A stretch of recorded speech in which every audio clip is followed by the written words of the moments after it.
In a chaotic airlift nearly 20 years after United States invaded Afghanistan in response to the September 11, 2001 attacks on America, the United States on Monday said it had completed the withdrawal of its forces from Afghanistan, leaving the Taliban stronger than their previous rule from 1996 to 2001.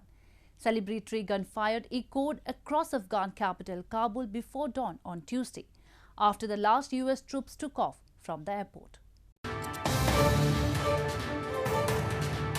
Celebratory gunfire echoed across Kabul before dawn on Tuesday after the last US troops took off from the airport, ending 20 years of war in Afghanistan that left the Taliban stronger than it was in 2001.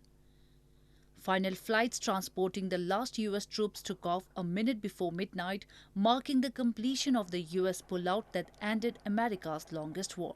Fireworks and tracer bullets lit up the night sky in Kabul after final flights departed from Hamid Karzai International Airport, with one of the aircraft deploying flares as it took off.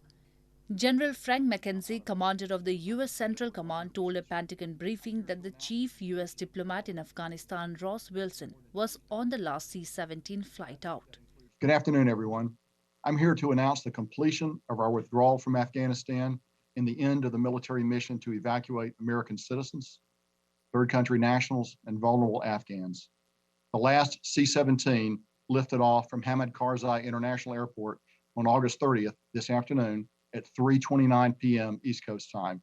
Later, in a speech hours after withdrawal of the last U.S. troops from Kabul airport, Taliban spokesman Zabihullah Mujahid told members of an elite Taliban unit on Tuesday that Taliban soldiers should treat the people well and they have the right to peace. Forced into a hasty and humiliating exit, Washington and its NATO allies carried out a massive but chaotic airlift over the past 2 weeks, but still left behind tens of thousands of Afghans who helped Western countries and might have qualified for evacuation. The 20-year conflict took the lives of nearly 2,500 US troops and an estimated 240,000 Afghans and cost some $2 trillion US.